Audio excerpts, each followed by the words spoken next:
Picture this.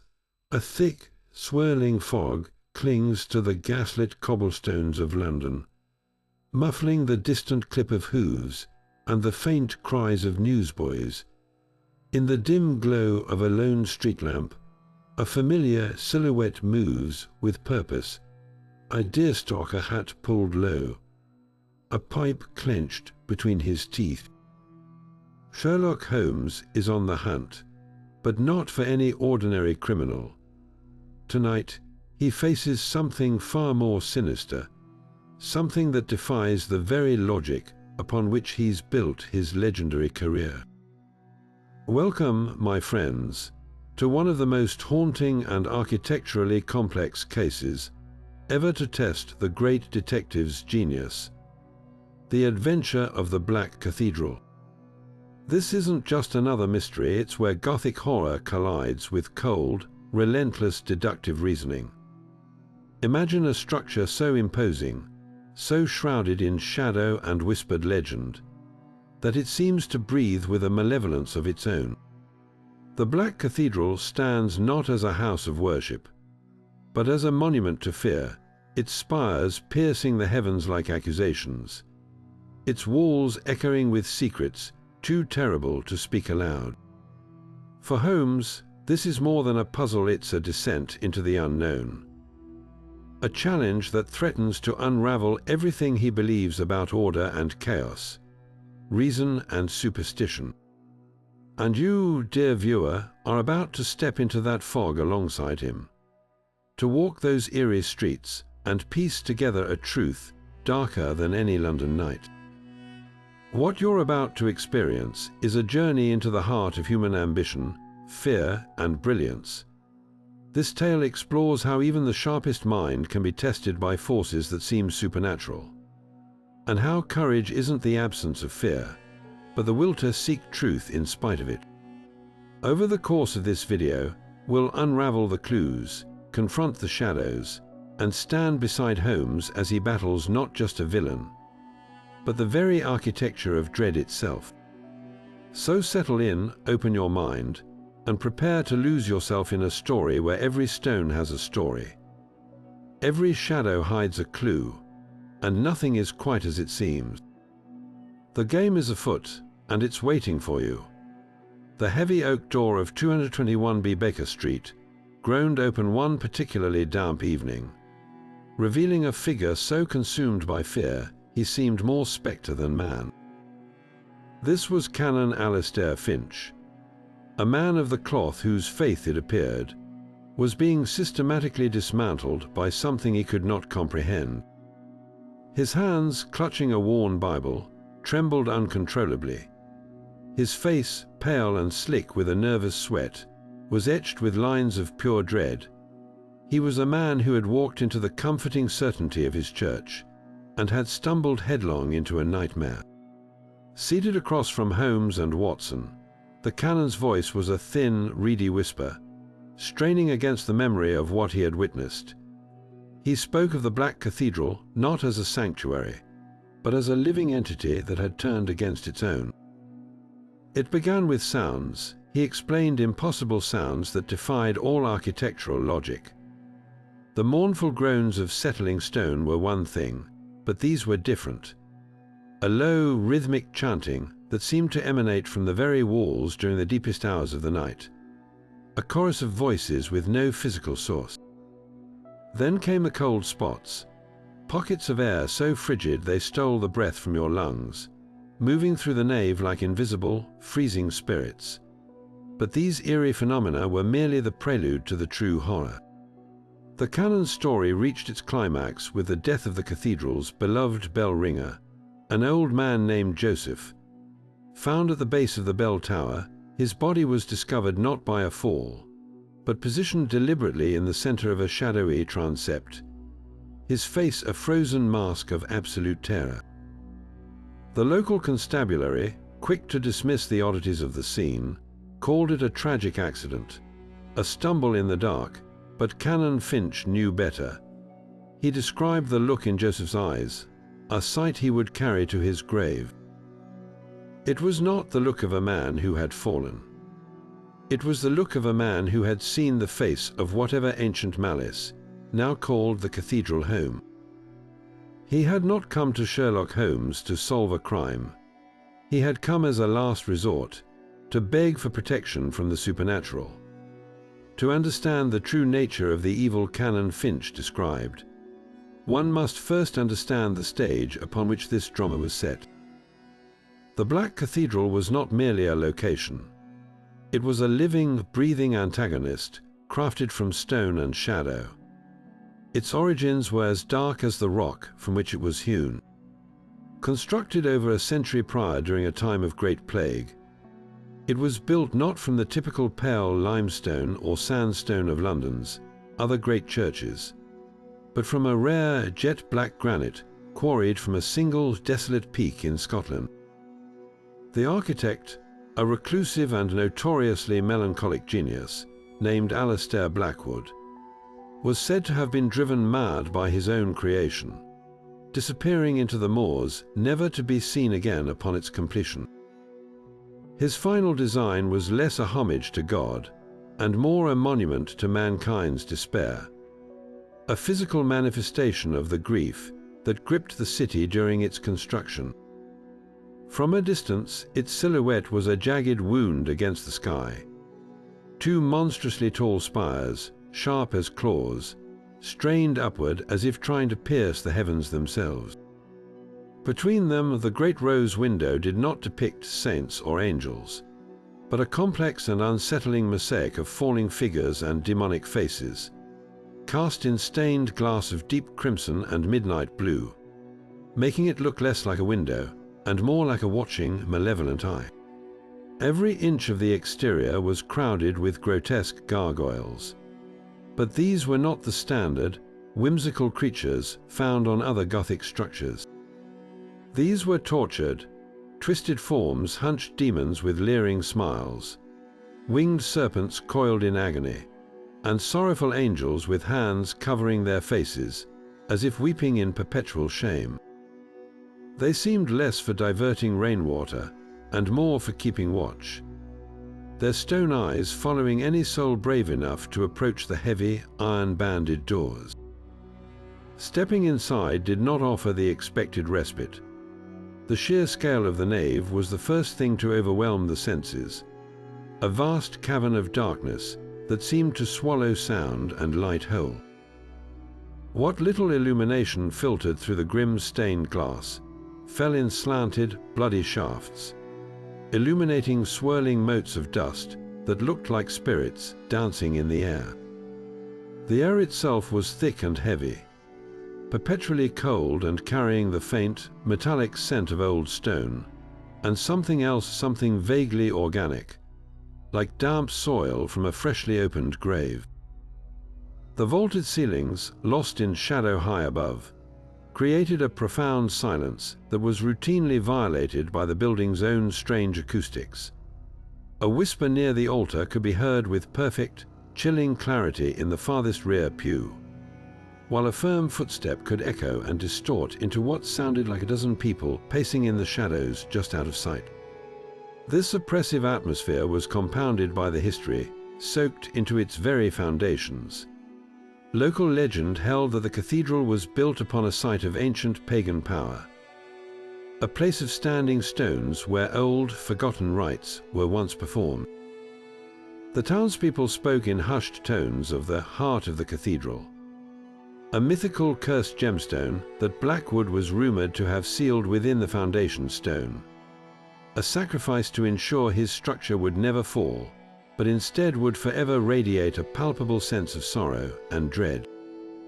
It was a place that seemed to feed on fear, its very architecture designed to disorient and humble, to make a visitor feel small, insignificant, and utterly alone. For Sherlock Holmes, a man who believed the world was built on a foundation of observable fact, this building was the ultimate contradiction, a physical structure that actively fought against logic, a puzzle box of stone whose very existence seemed to be the first and most important clue. The initial tragedy that first cast its long shadow over the Black Cathedral was the death of the sexton. a quiet and dependable man named Elias Brown. On the surface, his demise appeared to be a straightforward, if tragic, accident, a fall from the perilous heights of the bell tower during his nightly rounds. The official report, swiftly filed by the local constabulary, cited a loose stone, a misstep in the gloom, and a fatal plunge to the stone floor far below. It was a conclusion designed to bring a quick, quiet end to the affair. A neat and tidy explanation that asked no further questions of a community already unnerved by its own church. But for a mind like Sherlock Holmes's, the surface is merely a distraction, a placid mask over a turbulent depth. The details surrounding Mr. Brown's death were not just suspicious. They were a chorus of inconsistencies, singing a song of foul play. First, there was the matter of the man himself. Elias Brown had served as the cathedral's sexton for over 3 decades. He knew every uneven flagstone, every creaking step, every shadowy corner of that vast building, as intimately as he knew the lines on his own hand. The notion that such a man, a creature of ingrained habit and intimate familiarity, would simply stumble from a path he had walked thousands of times strained credibility to its breaking point. Then came the peculiarities of the scene itself. Dr. Watson, upon reviewing the constable's notes at Holmes's insistence, was the first to point out a critical anomaly. The body was discovered not directly beneath the bell tower stairs, as one would expect from a straight fall, but several yards away in the center of the north transept. This positioning suggested a trajectory that was physically improbable, if not impossible, for a simple misstep. It was as if the man had been launched, or had jumped a great horizontal distance. Most chilling of all, however, were the strange markings found on the flagstones near where the body lay. These were not scuff marks or signs of a struggle. According to the brief, almost dismissive note in the police ledger, the attending officer observed a series of faint, greasy smudges on the cold stone. They were described as asymmetrical, almost sigil-like in their shape, and they emitted a faint, acrid odor reminiscent of burnt copper and ozone, a smell that lingered in the air for hours after the body was removed. The officer, a practical man with no patience for the supernatural, had assumed it was some peculiar cleaning agent the sexton had been using, a theory that satisfied him enough to close the book on the matter. But to Holmes, these smudges were the most critical piece of evidence. They were a signature. This was not the mark of a cleaning solution. It was the residue of something else entirely, a chemical or compound that spoke of deliberate action rather than accidental death. The placement of the body, the impossible trajectory, and these enigmatic markings painted a picture not of a tragic accident, but of a staged event.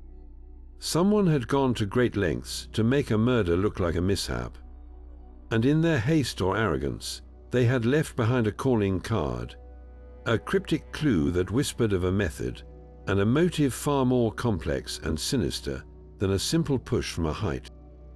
The death of Elias Brown was not the end of the mystery. It was the very first move in a deadly game, and Holmes now understood that he was playing against an opponent who believed they could hide their crimes in the ghost stories of a frightened congregation. Dr. Watson's medical expertise provided a crucial, grounding perspective amidst the swirling rumors and architectural dread. While Holmes's mind raced ahead to theories of motive and method, Watson's examination was a study in tangible, physical facts. Kneeling on the cold stone of the north transept, his medical bag open beside him, he became a pillar of empirical reason in a place that seemed to defy it. His initial focus was, of course, on the unfortunate sexton's final resting place. He confirmed the official cause of death was indeed the massive trauma consistent with a fall from a great height, multiple compound fractures, severe internal bleeding. Yet it was the details surrounding this central fact that refused to align with the simple story of an accident. His trained eye immediately noted the peculiar state of the body's positioning. For a man who had supposedly tripped and tumbled down a spiraling staircase, the body showed a surprising lack of the secondary abrasions and bruises one would expect from such a chaotic descent. There were no scraped knuckles from grabbing at a railing, no torn clothing from catching on protruding stonework. It was as if Elias Brown had been in free fall for the entire distance, a clean and uninterrupted plunge that Watson found medically perplexing. Furthermore, the pooling of blood, the lividity, indicated the body had not been moved after it had come to rest. This was where he had fallen, and that location, so far from the base of the stairs, remained an insoluble physical puzzle. Watson's attention then turned to the victim's hands. He carefully examined the fingernails, and under one he discovered a minute, gritty substance, not the common grime of old stone and dust one might expect, but a strange, granular powder that was dark grey and faintly reflective, almost metallic. He carefully collected it into a small envelope for later analysis, his instincts telling him this foreign material was a vital clue. His observations extended beyond the immediate victim to the environment itself. He noted the strange, greasy smudges on the flagstones, and unlike the constable, he recognized the acrid scent that still hung in the air. It was an odor he knew from field hospitals and the aftermath of artillery fire, the distinct smell of an electrical discharge, of ozone, utterly out of place in a centuries-old cathedral. As he worked, Watson was acutely aware of the growing atmosphere of palpable fear among the small cluster of cathedral staff and early arriving parishioners who had gathered at a fearful distance. Their whispers were like the hissing of steam, a constant, anxious undertone to his investigation. He saw the way their eyes darted not to him or to the body, but into the deep, shadowy recesses of the nave, as if expecting some horror to emerge from the darkness at any moment. The verger, a nervous man with a twitching eye, spoke in a hushed tone of hearing the phantom chanting just the night before. An elderly woman, clutching her rosary, crossed herself repeatedly, muttering about the curse of Blackwood's folly and the cathedral's hungry heart. Watson, the man of science, found himself battling not just a medical mystery, but the creeping contagion of superstition. He saw how fear was distorting their perceptions, making them see specters in every shadow and attribute malice to the simple settling of an ancient building. His role became twofold: to gather evidence for Holmes and to serve as a steady, rational presence in a place where reason itself seemed to be under siege, documenting not just the clues on the ground, but the chilling effect the Black Cathedral was having on the minds of all who entered it. While the atmosphere whispered of ghosts and curses, Sherlock Holmes required a language far more tangible, a syntax written not in fear but in fact. He moved through the chilling vastness of the nave with the focused intensity of a bloodhound, his gaze missing nothing, his mind cataloguing everything. He began not with the grand horror of the death itself, but with the smallest, most mundane details others had overlooked entirely. For it is in the trivial that the truth often shouts the loudest. His first subject was the victim's shoes, still resting where they had been left after the body was removed. Kneeling, Holmes produced his powerful lens, examining the soles with an almost reverent attention. "Observe, Watson," he murmured, his voice cutting through the sepulchral silence. "The good canon and the local police saw only a dead man's boots. I see a detailed map of his final hours." He pointed to the specific type of clay-like mud, a distinctive ochre hue, mixed with flecks of a peculiar white chalk, caked in the welts. "This is not the common black loam from the gardens outside. This is a soil unique to one place, the old catacombs beneath the cathedral, access to which is granted only by a single, rarely used door near the crypt. The presence of this mud indicated that Elias Brown had not simply been making his nightly rounds upstairs. He had been deep below the church, in a place far from his normal duties, shortly before his death. Next, his attention shifted to the stone floor near the greasy smudges. The constable had seen only indistinct marks, but Holmes's keen eye discerned a pattern within the chaos. There were two sets of scratches. One set, deeper and broader, spoke of something heavy being dragged across the flagstones. But it was the second set that truly captivated him. A series of fine, almost delicate parallel lines etched into the stone, as if made by the metal-clad tip of something both precise and powerful. These are not the result of a fall, Holmes stated flatly. They are the marks of a mechanism. See how they originate from this central point and radiate outward with mathematical regularity. This was no chaotic accident. This was a deployment. Finally, he closed his eyes, inhaling slowly and deeply, sifting through the cathedral's baseline scent of dust, cold stone and wax. A faint, almost imperceptible aroma teased his senses, something layered beneath the heavier odors. Frankincense and myrrh, he announced, his eyes snapping open. But of a very specific, aged variety, and with a subtle note of ambergris I have encountered only once before, in the private collection of a reclusive Eastern Orthodox patriarch. It is not the blend used in the weekly Anglican services here. This scent lingers in the air here, a ghost of smoke, yet it clings more strongly to the collar of the deceased's coat. This told him that someone had been burning this rare, expensive incense in an unauthorized ceremony, and Elias Brown had been close enough to the source for the smoke to impregnate his clothing, placing him at a scene that was meant to be hidden.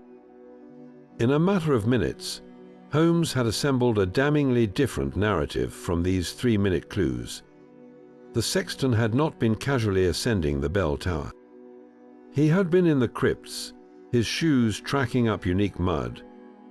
He had then been present at some clandestine event involving rare incense, and his death was not a stumble but an encounter with a sophisticated device that left precise tool marks on the floor and the smell of ozone in the air. The haunting was a facade, a theatrical backdrop painted in superstition to conceal a cold, calculated, and brutally mechanical murder. The true evil residing in the Black Cathedral was not a spectre. It was a mind, a human intellect employing science as its weapon and fear as its smoke screen.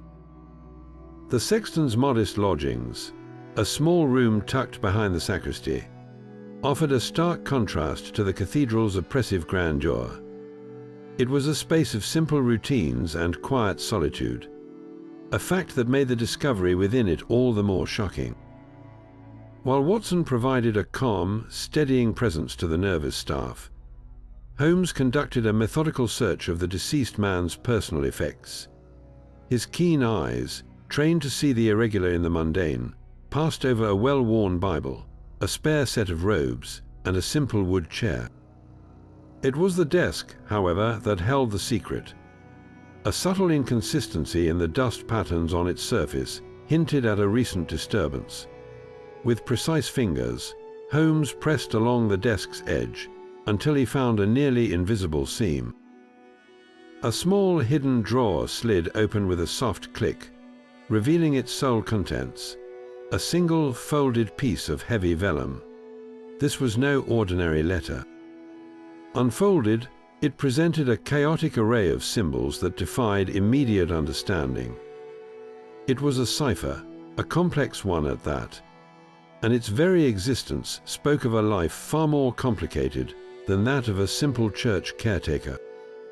The symbols themselves were a bizarre fusion of architectural draftsman's shorthand, alchemical sigils, and what appeared to be fragments of medieval musical notation. It was a language crafted not for poetry, but for absolute secrecy, a private code designed to convey critical information to a single intended recipient.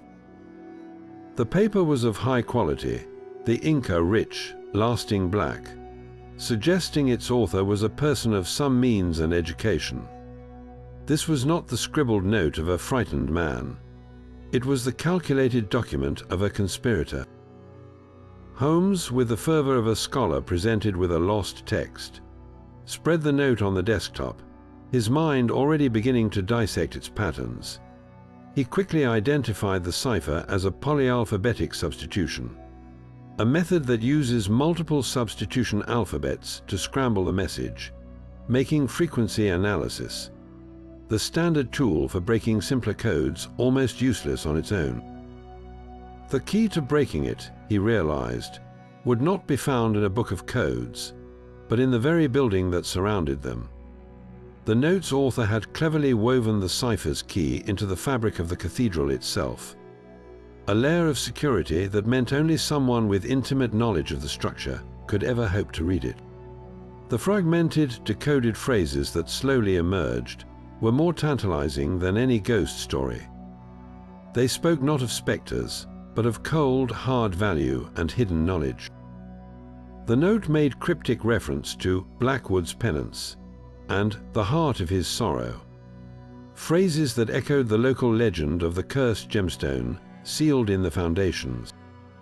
It mentioned a legacy not of spirit, but of earth and fire, a phrase that pointed away from the supernatural and towards something materially valuable, like precious metals or gems.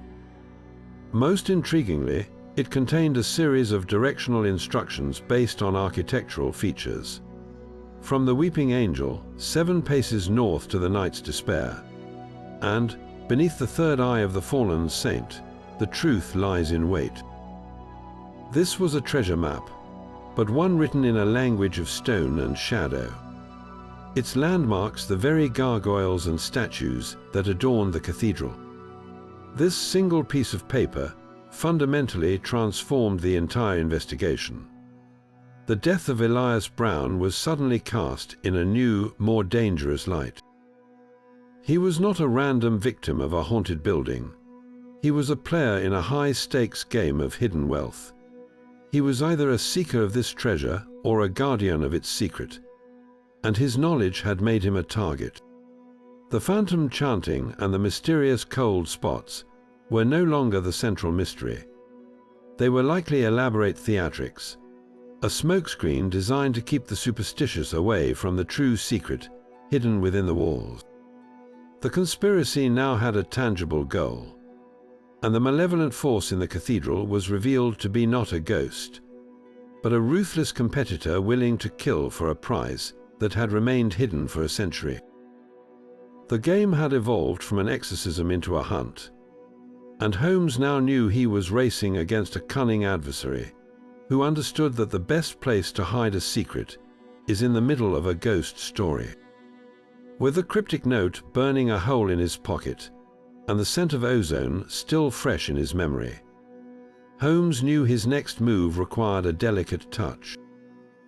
The cathedral staff, already trembling on the edge of panic, would not respond to direct accusation. They needed to be approached with the careful precision of a psychologist, their fears coaxed into revealing truth rather than superstition. He decided to begin with the man who now occupied the most precarious position in the entire affair. The new bell ringer, a gaunt, twitchy individual by the name of Mr. Arthur Higgins. They found him not in the belfry, but huddled in a small, dimly lit side chapel, as if seeking sanctuary from the very building he served. The man was a portrait of raw nerves. His fingers, long and bony, fidgeted incessantly with a frayed cord from his jacket, and his eyes, wide and watery, refused to settle on any one thing for more than a second. He jumped at the sound of their footsteps, his whole body flinching as if expecting a blow. Watson, with his innate bedside manner, offered a calming word, but Higgins's anxiety was a palpable force, a thick cloud that seemed to suck the air from the room. Holmes began not with the death, but with the mundane, a classic technique to lower a subject's guard. He inquired about the weight of the bells, the schedule of the tolls, the view from the tower, simple, factual questions about the man's profession. Higgins answered these in a rapid, rehearsed monotone, as if he had explained the process 100 times. But the moment Holmes gently steered the conversation toward the previous bell ringer, the man he had replaced, the carefully constructed composure shattered. Higgins's hands began to shake so violently he had to clasp them together in his lap.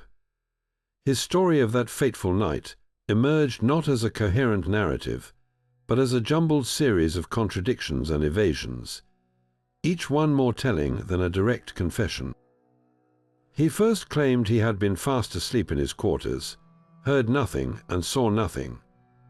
Yet moments later he casually mentioned the strange, sulphurous smell that had lingered in the stairwell the next morning, a detail he could not have known if he'd truly been asleep and absent. When Holmes pointed out this inconsistency without a hint of accusation, merely as a point of factual curiosity, Higgins backtracked wildly. He then revised his story, stating he had been awake, but had stayed in his room because he'd heard the distinct sound of the old sexton's voice arguing with someone down below.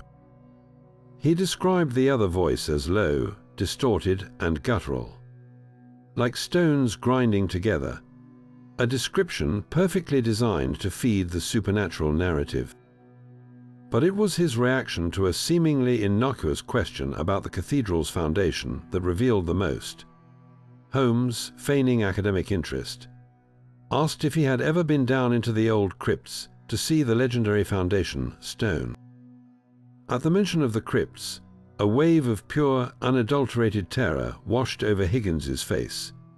His jaw clenched, his eyes darted toward the heavy door that led to the lower levels, and he stammered out a denial so forceful it was utterly unconvincing. He hadn't just heard about the stone, he had a visceral, deeply personal fear of it.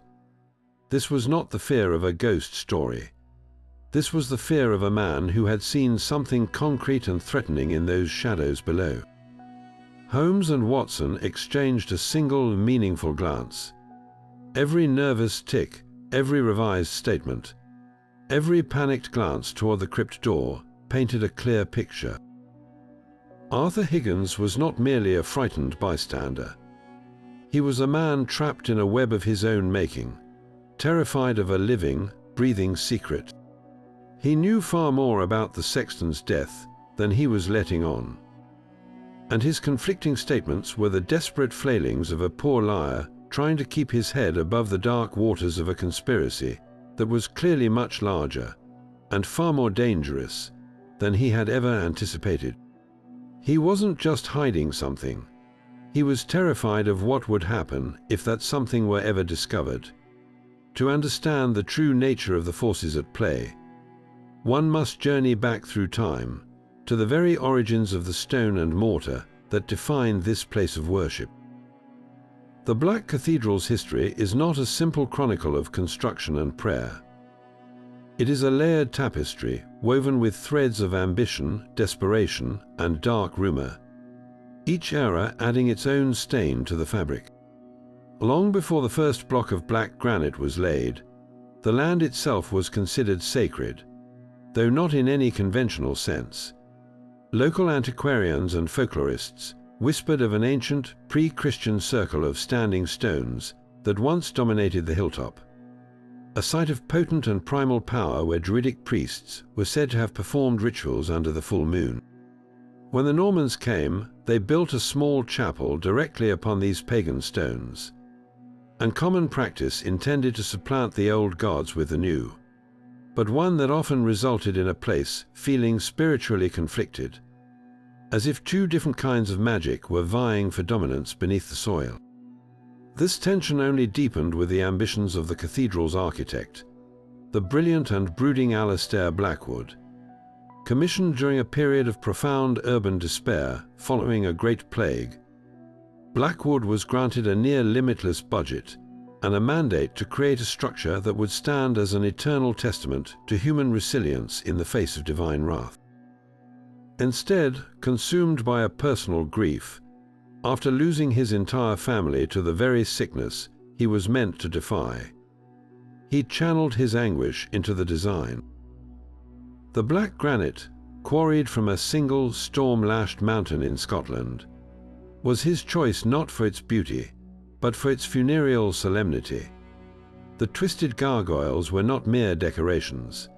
They were reflections of the tormented figures that haunted his dreams.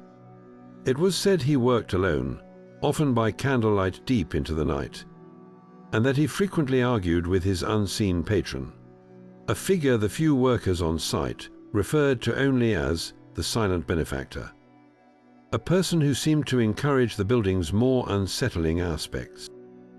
The construction was plagued by misfortune from the start. 2 stonemasons fell to their deaths from the rising spires under mysterious circumstances. A fire broke out in the wooden scaffolding, rumored to have started from within, with no apparent source. Workers spoke of hearing whispers from within the walls once the stones were set, and several refused to return, claiming the half-built cathedral felt alive and hungry. Then, upon the day of its completion, as the final stone was set into the apex of the great rose window, Alistair Blackwood simply vanished. He walked out into the surrounding moors, his designs left scattered on his drafting table, and was never seen again. This abrupt disappearance birthed the first and most persistent legend, that of Blackwood's folly. It was said he had made a pact to ensure his masterpiece would never fall, sealing a cursed relic, a priceless black diamond known as the Heart of Sorrow, within the foundation stone, a sacrificial offering that bound his own soul to the building and cursed it with eternal sorrow. The building's dark reputation ensured its use during times of conflict was never for mere sanctuary. During the English Civil War, its immense crypts and rumored secret tunnels became a perfect hiding place for royalist officers and their treasure, safe from the prying eyes of Cromwell's forces. Maps from that era, poorly drawn and half-legendary, speak of a subterranean highway, running from the crypts to a nearby riverbank, a passage used for moving men and material unseen.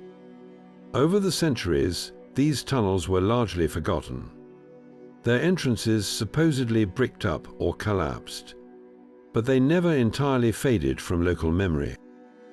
They became the stuff of ghost stories, tales of lost soldiers still wandering the lightless passages, their whispers sometimes echoing up through forgotten grates in the cathedral floor. This complex history of pagan power, architectural grief, hidden war, and whispered curses created the perfect breeding ground for the present terror. It wasn't that the building was inherently evil. It was that its very foundations were layered with secrets, its walls imbued with stories of human despair and desperation. For a killer with a mind for theatre and a purpose to conceal, the Black Cathedral was not a challenge. It was the ideal accomplice. Its legends provided the perfect script for a supernatural hoax, and its forgotten passages offered the perfect stage from which to operate unseen. The phantom chants, the moving cold spots, these were not the work of a medieval ghost, but the clever exploitation of an atmosphere centuries in the making. A psychological weapon wielded by someone who understood that the most powerful prison is not made of stone, but of fear. Just days after Holmes and Watson's unsettling interview with the terrified bell ringer, the malevolent force within the Black Cathedral made its next move. The target shifted from the clergy to the congregation itself, and the method transformed from a staged accident into a brazen, public act of attempted murder that struck at the very heart of the church's sacred rituals. The incident involved a beloved pillar of the parish community, an elderly woman named Mrs. Agatha Prendergast, whose unwavering faith and daily visits to light a candle were as reliable as the tolling of the bells. Her routine was a sacred constant. Every morning she would dip her fingers into the stone holy water font stationed near the entrance, genuflect, and then proceed to the side altar to say her prayers. On this particular morning she performed the rite as always, but the water within the font carried a blasphemous addition. Moments after anointing herself, she was overcome by a sudden, violent wave of nausea and dizziness, collapsing to the cold stone floor before she could even reach her pew. It was only the swift actions of a nearby chorister, a young man with sharp eyes who noticed her sudden pallor and stumbling gait, that saved her life. He caught her as she fell and shouted for help, his cry echoing through the cavernous nave and shattering the morning's reverent silence. Canon Finch, his own nerves already frayed to breaking point, arrived to a scene of chaos and panic. Dr. Watson immediately took charge, his medical training overriding the supernatural fear that gripped everyone else.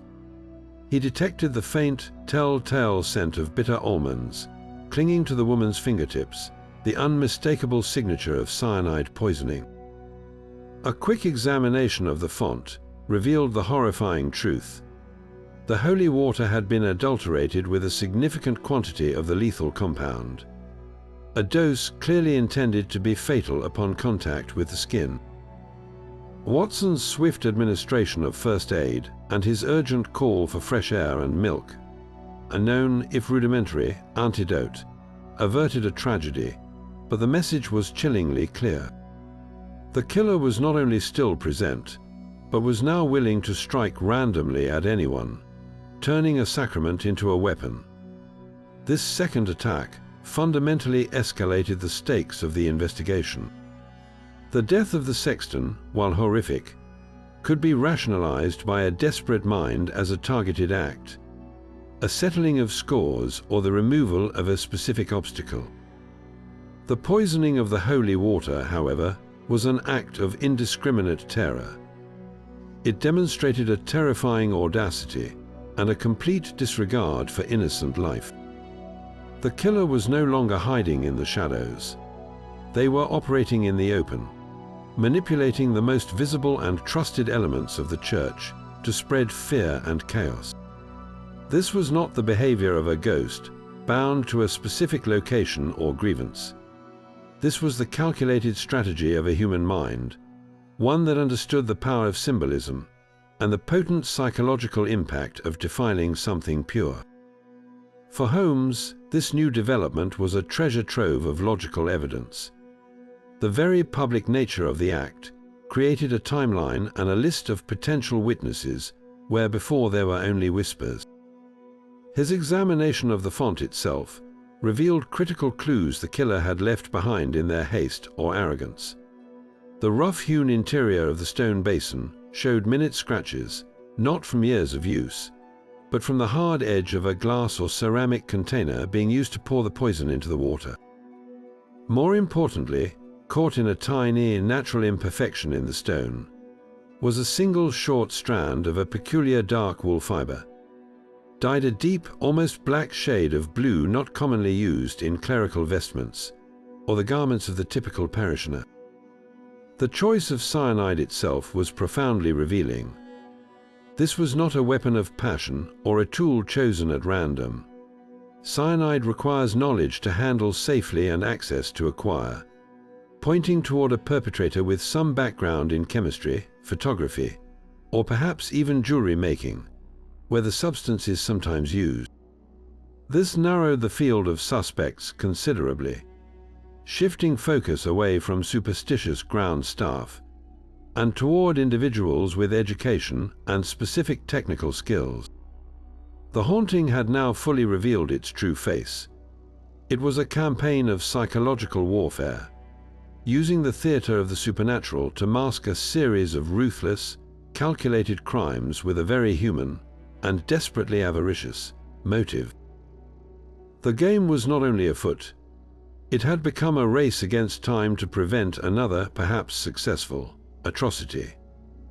The vial of tainted holy water, now carefully sealed in a glass container from Watson's medical bag, became the most critical piece of physical evidence yet. It represented a profound shift in the killer's methodology, a move away from staged accidents and atmospheric trickery to a direct, chemical assault. This was a blunder, a moment of overconfidence that provided Holmes with the tangible, analyzable clue he had been waiting for. Back in the familiar sanctuary of their Baker Street rooms, away from the oppressive gloom of the cathedral, the two men could finally apply pure, undistracted science to the problem. Watson, with his physician's expertise in toxicology, took the lead in the initial examination. He noted the poison's distinctive physical characteristics, the faint yet unmistakable aroma of bitter almonds that confirmed the presence of cyanide, but also a subtler, earthier undertone and a peculiar viscous quality that suggested this was not a pure, laboratory-grade compound. "This is crude," Watson observed, holding the vial up to the gaslight. "See the slight discoloration and the minute, gritty particulate matter suspended within. This hasn't been refined. It's been extracted, and rather hastily at that." This observation was the first major break in the case. A pure cyanide compound could point to 100 different sources: a university laboratory, a hospital dispensary, a photographic supplier. But a crude, self-extracted version spoke of a more specialized and far more limited procurement. The most common natural source for amateur cyanide extraction is the pits of certain fruits, specifically apricots, peaches, and bitter almonds themselves. The process is dangerous, time-consuming, and requires specific botanical knowledge. This immediately narrowed the suspect pool from anyone with a basic scientific education to someone with a deep, hands-on understanding of herbalism, antiquated chemistry, or perhaps even historic metallurgy, where such techniques were once used. Holmes, meanwhile, focused on the container and its minute contaminants. Using his powerful lens, he examined the single dark blue wool fiber found caught in the stone font. He compared it against his vast mental catalogue of textiles and dyes. "Observe the twist of the strand, Watson, and the depth of the color," he murmured. "This is not a common broadcloth.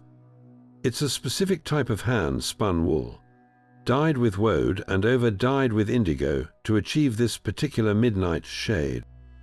It's the kind of material favored by certain academic societies for their ceremonial robes, or by very traditional bookbinders and archivists for their aprons, those who work with priceless ancient texts and wish to avoid shedding lighter fibers."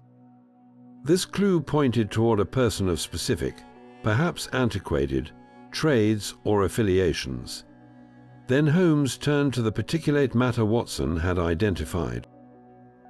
Placing a single drop of the liquid on a clean microscope slide, he identified not just organic plant matter from the extraction process, but two other telling contaminants: a speck of a specific, bright vermilion pigment Chinese cinnabar, and a single microscopic grain of a metallic alloy. His chemical testing kit revealed the alloy to be a type of pewter, common in the 17th century, but now primarily found in the repair of antique musical instruments or historical replicas.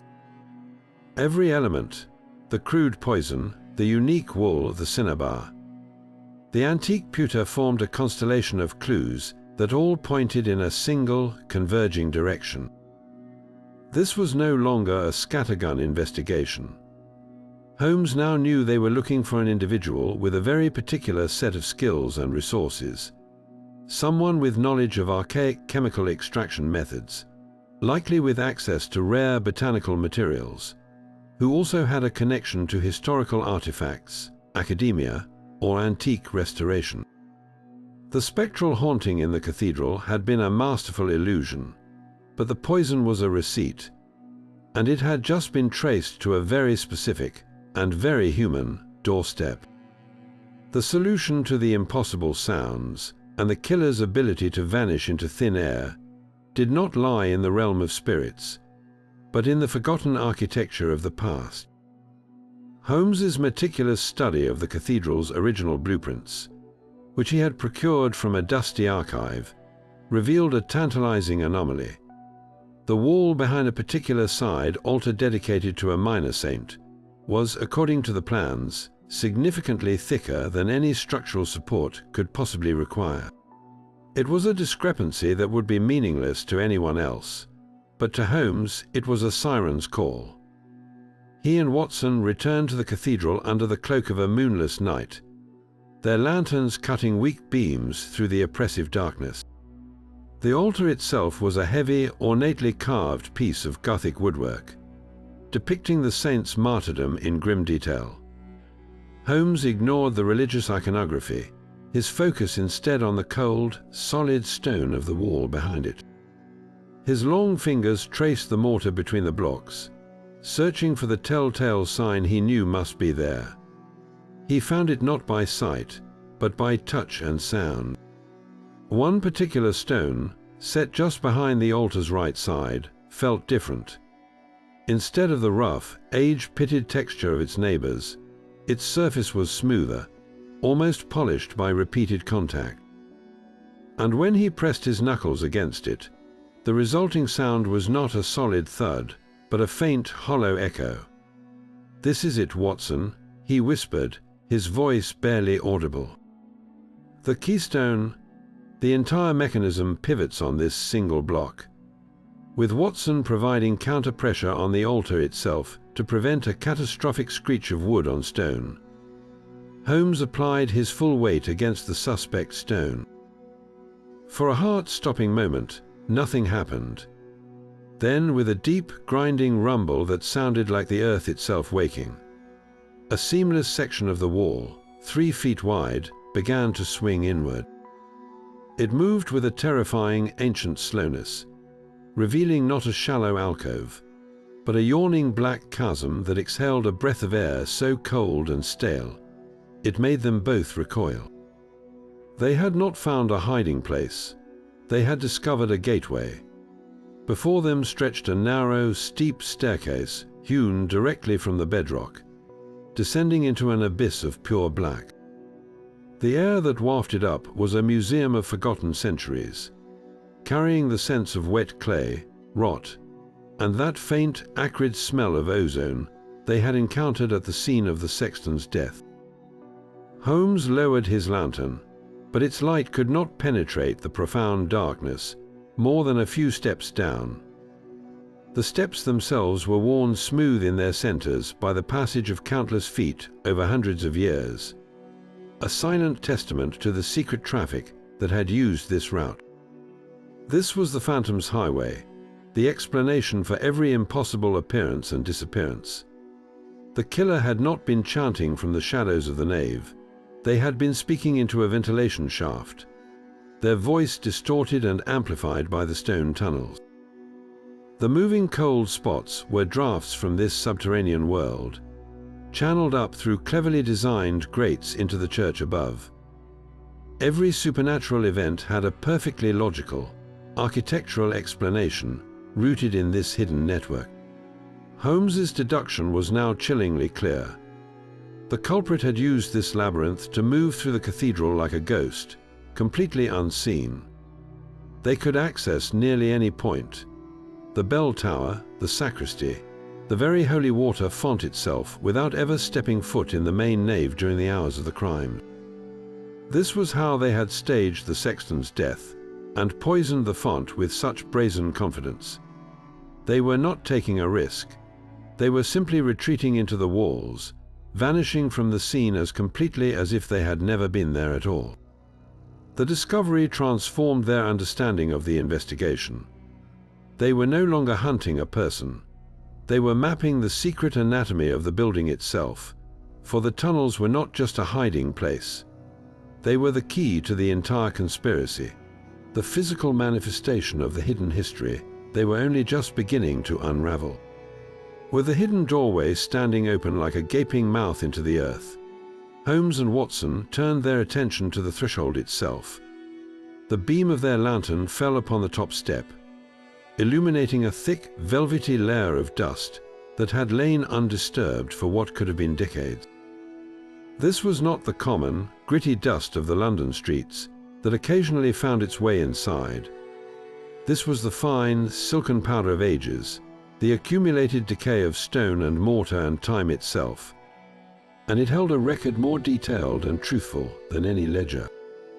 Holmes lowered himself to one knee, his lens in hand, becoming an archaeologist of crime. The surface was a pristine parchment of grey, and upon it a story was written in the clear, unmistakable language of footprints. The patterns were immediately telling. There were two distinct sets of tracks, and their relationship revealed a timeline of recent activity. One set, older and almost completely filled in by a fine, newer layer of dust, was faint and blurred, suggesting they were several weeks old at least. But it was the second set that captured his complete focus. These prints were sharp, crisp, and startlingly fresh, with the delicate, feathery edges of the dust still intact around their outlines. Someone had been here in this forgotten space very recently. The characteristics of these fresh prints were a treasure trove of information. They were made by a pair of well-made, leather-soled boots, but of an unusual and specific design. The sole was not the heavy, hobnailed pattern common among labourers, or the smooth leather of a gentleman's shoe. Instead, it featured an intricate, almost decorative brogue pattern, a series of small perforations and serrations along the edge. This was the mark of a high-quality walking boot, the kind favoured by country gentlemen or serious hikers, not a member of the cathedral's urban clergy or staff. The size was a moderately large man's, approximately 10.5, and the depth of the impression indicated a person of average weight, perhaps 11 stone. But the most crucial detail, the one that sent a jolt of realization through Holmes, was the unique wear pattern on the right heel. The outside edge was worn down at a pronounced, almost severe angle, a clear sign of a specific and consistent gait. This was not the result of a recent injury. This was a long-term biomechanical signature, the kind of wear that develops over years from a person who walks with a very particular, slightly rolling limp or a favored right side. This was no longer just a footprint. It was a profile. The killer was not a phantom, and likely not a current member of the cathedral staff trying to disguise their identity with a different pair of shoes. This was the track of an outsider, a person who walked long distances on varied terrain, a person with a distinct and identifiable physical characteristic that would be almost impossible to hide in their day-to-day life. The dust had not just revealed a path, it had given them a portrait of the man they were hunting. A motive as old as human greed itself began to emerge from the financial records, a story of desperation written not in blood, but in red ink. Holmes, understanding that even a haunting requires funding, turned his formidable intellect to a source most would overlook: the cathedral's ledgers. With Canon Finch's reluctant permission, they pored over the account books in the vestry, a task for which Watson's methodical mind proved unexpectedly adept.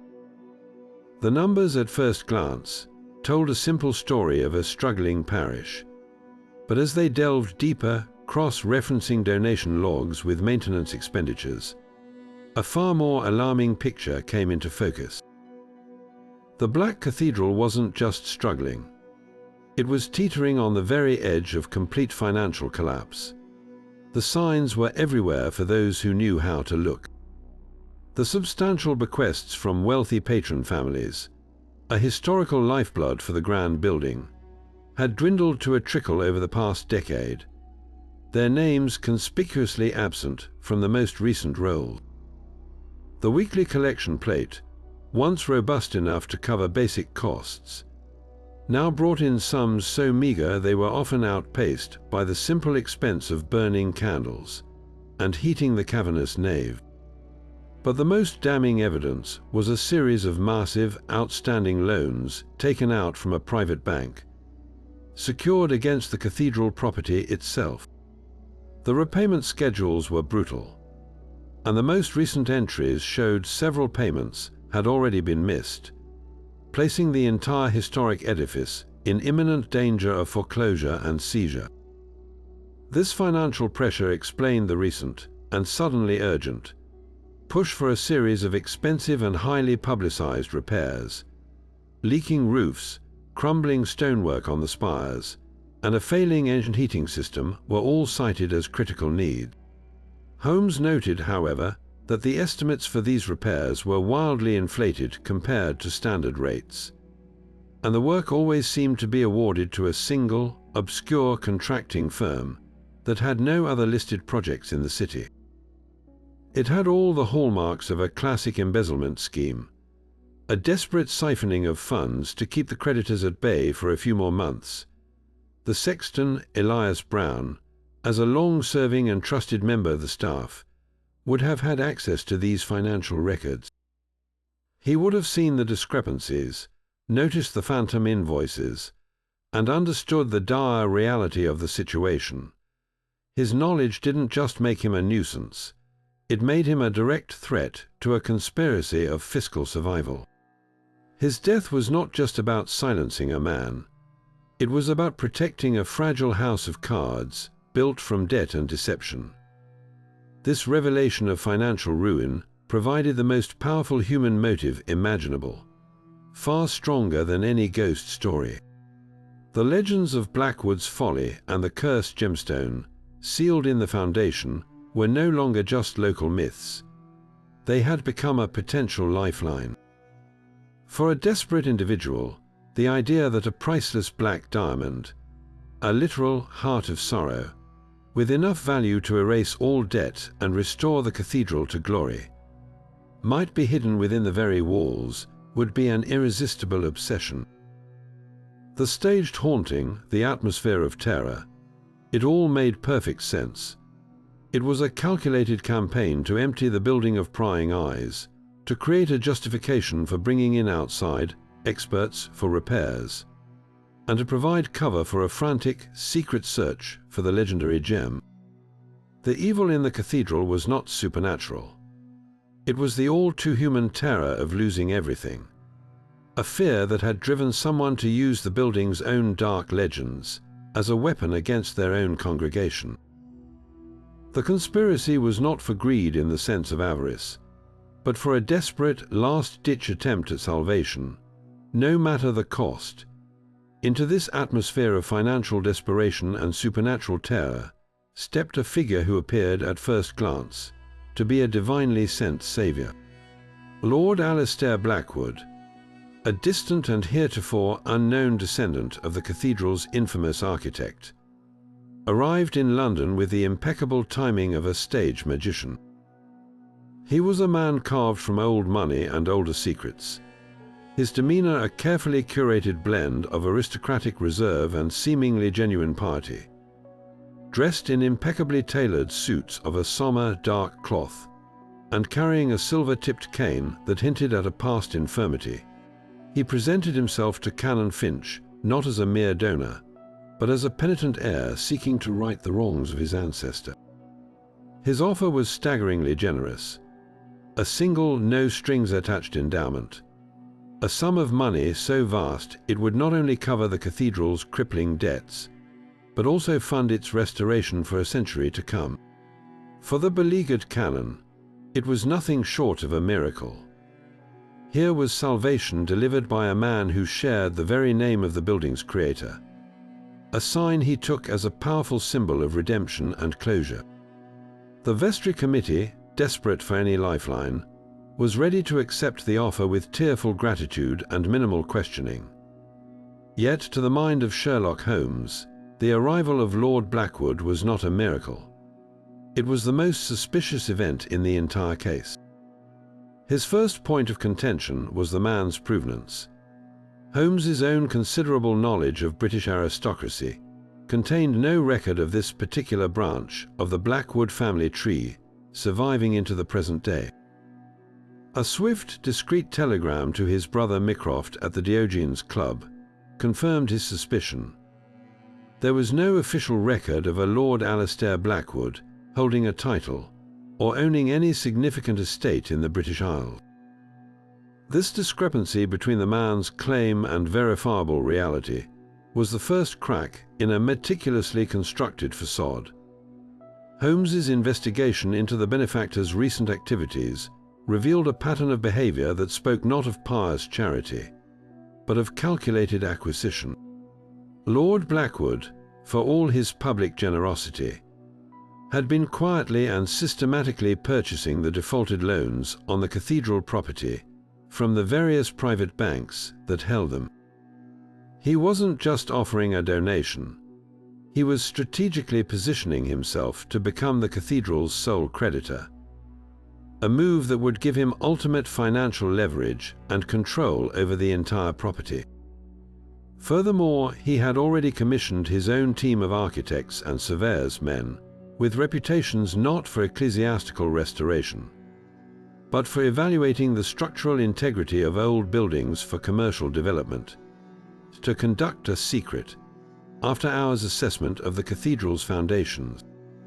The man's personal history, pieced together from fragments gleaned from shipping manifests and colonial records, painted a picture of a ruthless opportunist rather than a noble philanthropist. His wealth did not stem from inherited land, but from ambitious and often morally dubious ventures in the diamond mines of South Africa and the rubber plantations of the Belgian Congo. He was a man who had made his fortune by exploiting the earth and its people, a profiteer of extraction, not a preserver of heritage. His sudden, profound interest in saving a single, debt-ridden church in London was as out of character as a shark developing a taste for charity. Every piece of the puzzle pointed to one inescapable conclusion. Lord Alastair Blackwood was not there to save the Black Cathedral. He was there to acquire it.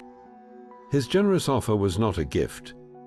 It was the opening move in a hostile takeover, and his true objective was almost certainly the legendary treasure his own ancestor was rumored to have sealed within its stones, the fabled Heart of Sorrow. He hadn't come to exorcise a ghost. He had come to claim his inheritance, determined to separate spectral legend from sinister reality. Sherlock Holmes prepared for a solitary vigil within the cathedral's heart, a decision that would pit his rational mind against the full orchestrated force of the building's engineered dread. As the last trembling verger extinguished the final gas lamp and locked the great doors from the outside, an absolute blackness descended, a darkness so complete it felt like a physical weight upon the eyes.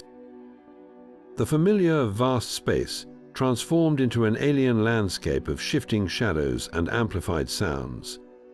Holmes concealed himself within the high pulpit, a vantage point that offered a sweeping view down the central nave to the very altar where tragedy had already struck. He was not merely waiting, he was listening, a silent auditor in a theater of fear, his every sense heightened to a razor's edge. The performance began not with a bang, but with a whisper, a low, rhythmic vibration that seemed to emanate from the stone floor itself, rising through the soles of his boots and into his bones. It was the faint, distant toll of a single bell, not from the tower above, but from somewhere deep below. A mournful note struck at a lagging, irregular interval that defied any liturgical purpose. This was followed by the chilling phenomenon Canon Finch had described, a pocket of profound cold that moved with deliberate slowness down the north aisle. Holmes, his thermometer in hand, tracked its progression. The temperature dropped a startling 20 degrees within the space of a few feet, a localized freeze that had nothing to do with drafts and everything to do with physics. He observed the way it pooled around a specific carved griffin before dissipating, a clear indicator of a targeted release of chilled air from a subterranean source, likely a clever manipulation of the crypt's ancient ventilation shafts.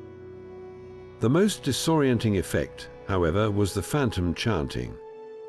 It started as a low hum, barely audible, then swelled into a chorus of guttural, discordant voices that seemed to come from everywhere and nowhere at once, from the shadowy rafters, from behind the pillars, from the very wall.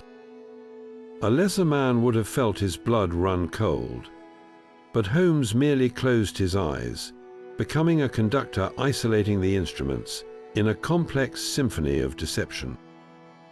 He discerned the faint, metallic resonance underpinning the sounds, the telltale hint of a phonographic recording played through a horn, its sound channeled and distorted through the building's network of stone pipes and cavities.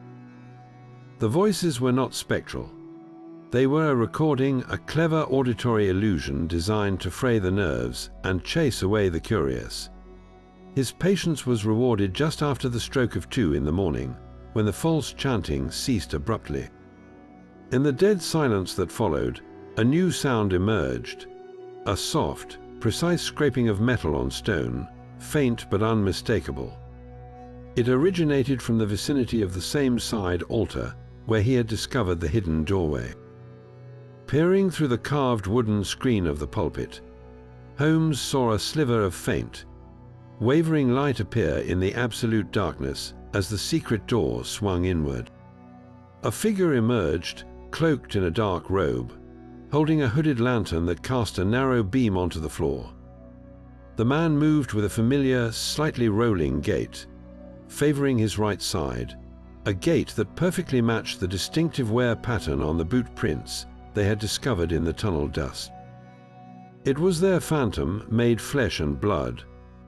Holmes watched, utterly still, as the figure, oblivious to his presence, knelt before a specific flagstone near the base of the altar, not to pray, but to work. Using a small metal tool, he pried up the stone with practiced ease, revealing a hollow space beneath from which he retrieved a small, heavy object wrapped in oilcloth before sealing the hiding place once more and retreating back into the wall, vanishing as completely as any ghost. The entire operation took less than 3 minutes, a flawless execution of stealth and purpose. Holmes had not witnessed a haunting, he had witnessed a logistics operation, the transfer of a crucial item from one secret location to another, confirming beyond all doubt that the true horror was not in the building, but in the man who knew all its secrets. The coded vellum, spread across the desk in Baker Street, was no longer an impenetrable mystery, but a complex lock awaiting its key. Holmes, with the fervent intensity of a maestro conducting a silent orchestra, immersed himself in the chaotic symphony of symbols. He dismissed the superficial distractions of alchemical sigils and musical notation, recognizing them as clever red herrings designed to mislead any casual observer. His focus narrowed to the core structure, a polyalphabetic substitution cipher, a method that uses multiple alphabets in a repeating sequence, making it virtually unbreakable without the specific key phrase. The creator was no amateur, Watson, Holmes murmured, his eyes never leaving the page. He understood that the greatest security lies not in complexity alone, but in hiding the key in plain sight, woven into the environment of the intended recipient. The breakthrough came not from a book of codes, but from a return to the very essence of the case, the cathedral itself. Holmes realized the key was architectural. The note's frequent, seemingly decorative use of a specific, angular symbol resembling a flying buttress was the first clue. He cross-referenced this with the most prominent and unique architectural features of the Black Cathedral, as recorded in Blackwood's original plan. He listed them: the Weeping Angel gargoyle, the Knight's Despair statue, the Fallen Saint's tomb. Treating each of these landmarks as a distinct letter in a new alphabet, he began to assign them values. The note's opening sequence of symbols, when translated through this new lens, did not form a word, but a phrase. Seek the heart where the sorrow began. This was the trigger. The phrase itself became the key that unlocked the cipher's shifting alphabet scheme. With painstaking precision, the bizarre symbols began to resolve into clear, chilling English. The message was not a letter, it was a set of instructions, a convoluted map written in prose. It spoke of Blackwood's penance, and directed the reader to begin at the base of the sorrowful angel, where its stone tears fall upon the floor. From that point, it gave a precise sequence of movements. 7 paces north, not in a straight line, but following the shadow of the claw at the noon bell. This was followed by 3 east, to where the knight's shield casts no reflection, and finally, descend where the third eye of the fallen saint watches the unseeing congregation. Holmes, with Watson's able assistance, translated these poetic directions into a physical path through the cathedral. Using a detailed floor plan, they plotted the course. The sorrowful angel was a specific, famously melancholic gargoyle near the north transept. The shadow of the claw referred to a peculiar formation cast by another grotesque at a specific time of day. The knight's shield was a polished brass effigy on a tomb that, due to a permanent stain, indeed cast no clear reflection.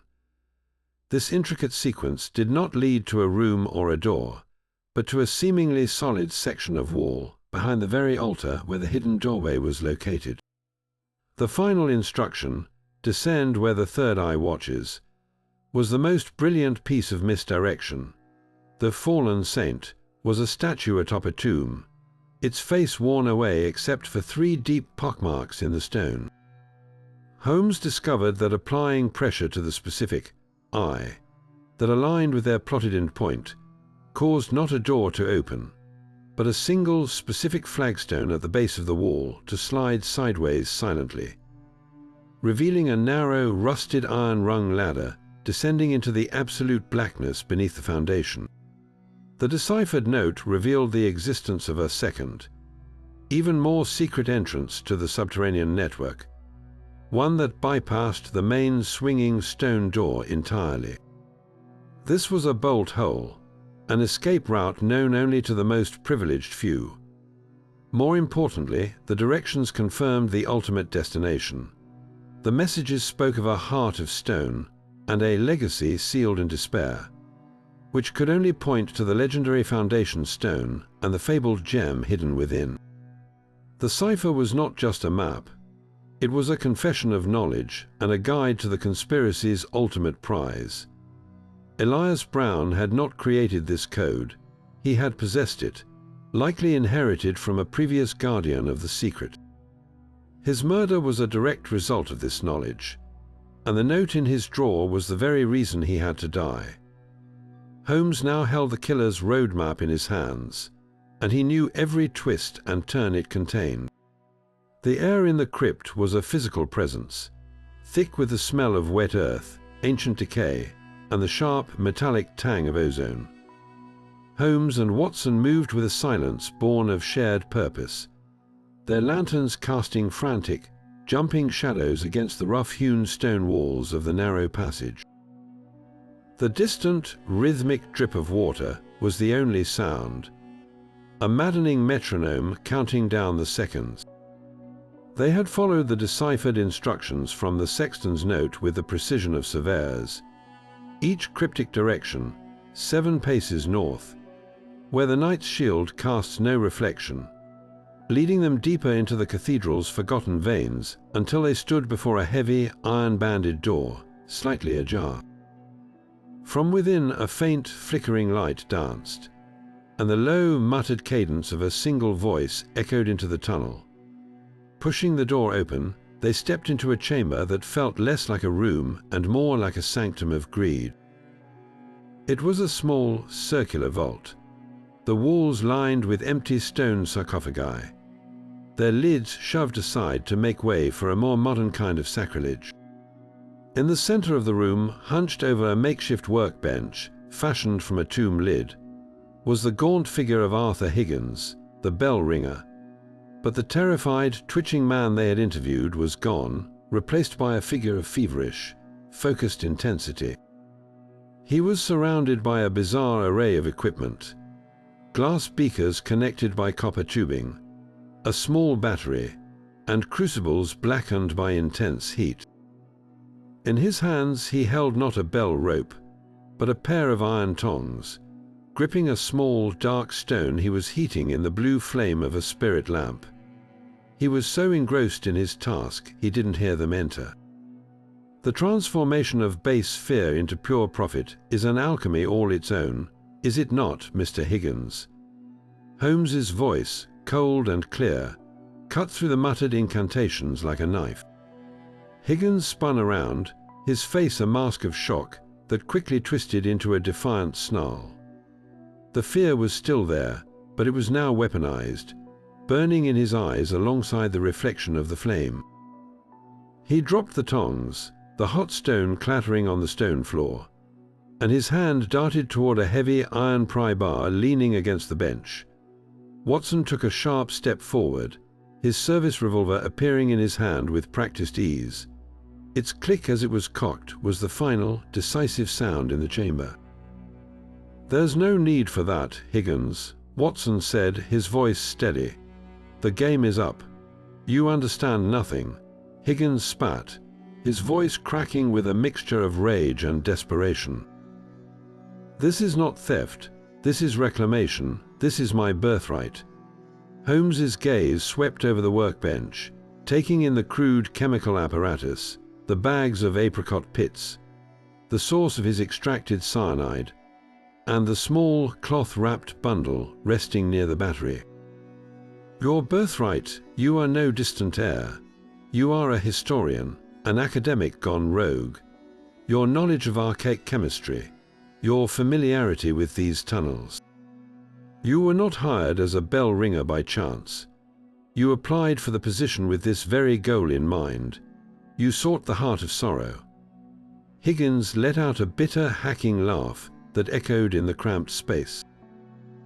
"The heart of sorrow, a diamond, you are as foolish as the rest. That was the legend for the masses, the fairy story to keep the greedy and the simple-minded looking in the wrong place."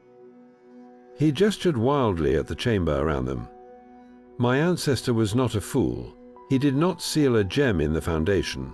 He sealed his genius." With a sudden, frantic motion, he grabbed the cloth bundle from the bench and unwrapped it. It was not a glittering jewel. It was a chunk of rough, dark granite, unremarkable except for a single, smooth face into which intricate lines had been precisely carved. "These are not scratches," Higgins whispered, his voice dropping to a reverent, fanatical hush. "This is his formula, the culmination of his life's work." Alistair Blackwood was not just an architect.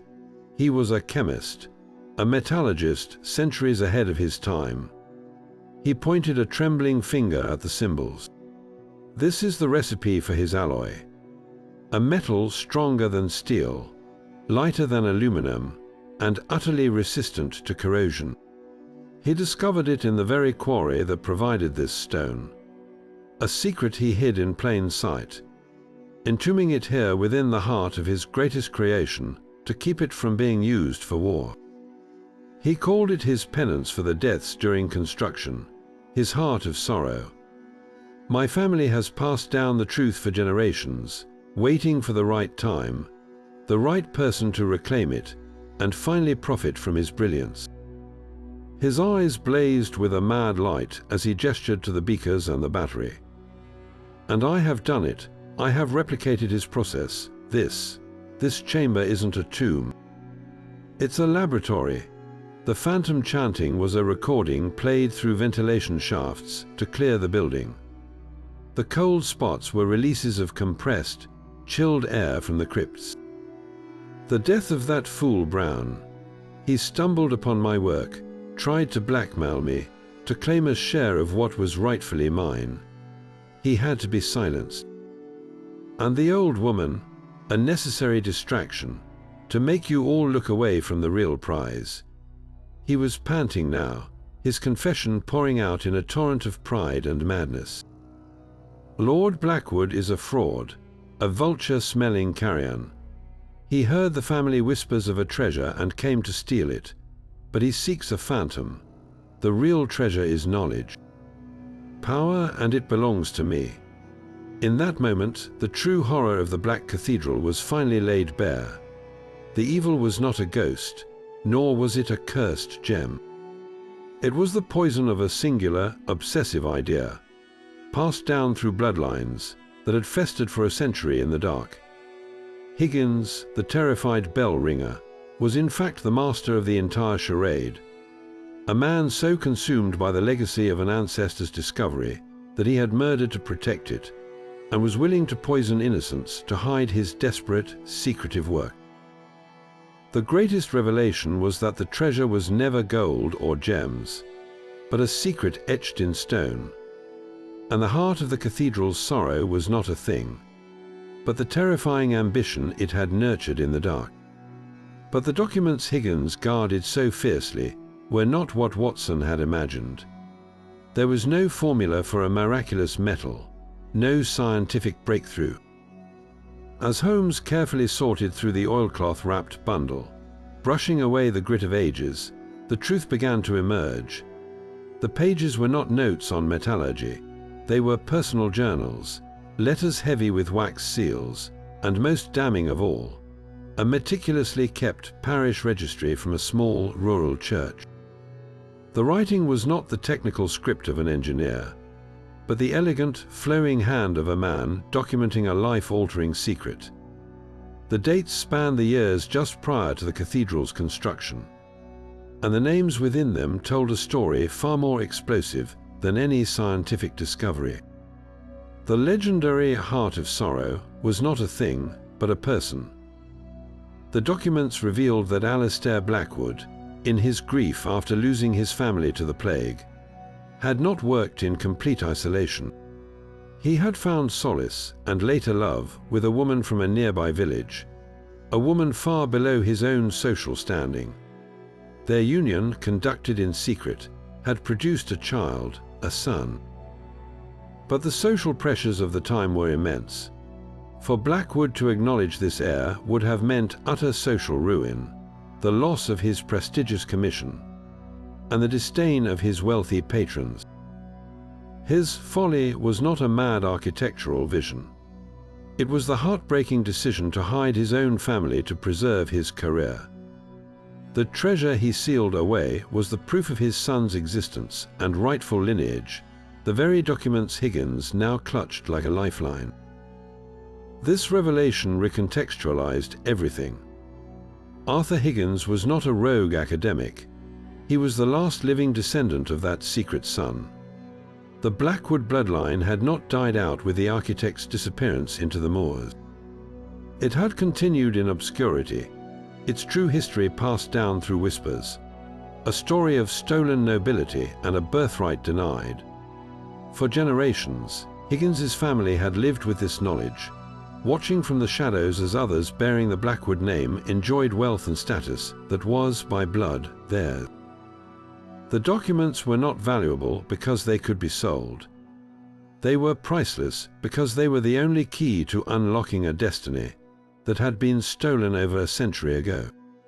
They were his sole inheritance, the proof that he was not Arthur Higgins, terrified bell ringer, but the rightful heir to the Blackwood legacy. This understanding made his actions, while monstrous, tragically comprehensible. His was not the greed of a thief, but the desperate fury of a man who believed the entire world was built upon a lie that had cost his family their name and their fortune. The sexton, Elias Brown, had indeed discovered his secret, but not one of chemistry. He had uncovered Higgins's true identity and his nightly searches for the foundational proof. Brown's attempt to blackmail Higgins was not for money, but for a share of the social ascension he believed would follow the revelation.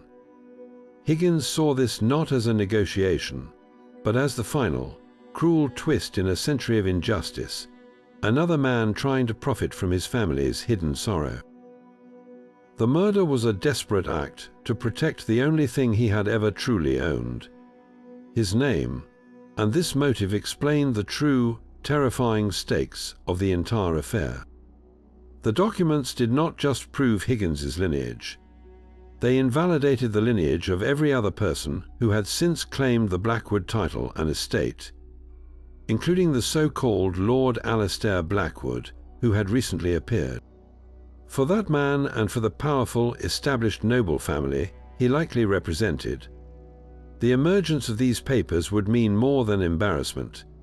It would mean financial catastrophe, the immediate loss of lands, titles, and fortunes built on a foundation of lies.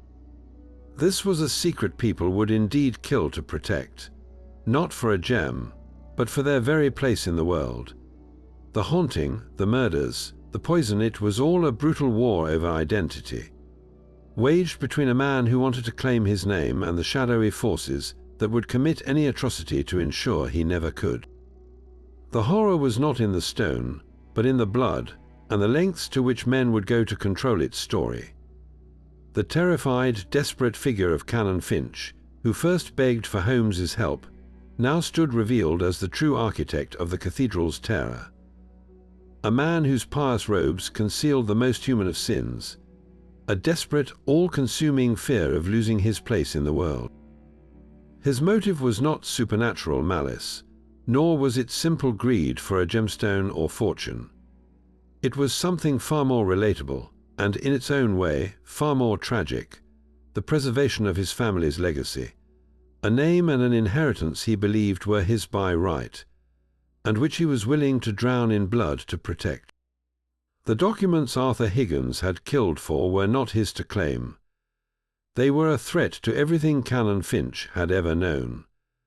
The truth, as Holmes pieced together from the parish's own hidden records and the frantic, final confession of a broken man, was a story of stolen identity spanning generations.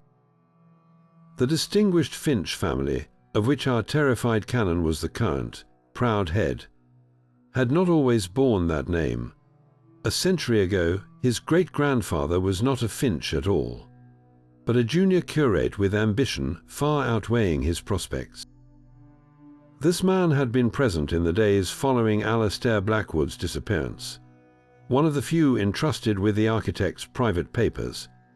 It was there he discovered the secret of Blackwood's hidden son, and the documents proving the boy's legitimate, if secret, lineage. Seeing a once-in-a-lifetime opportunity, the curate did not preserve the truth, he stole it.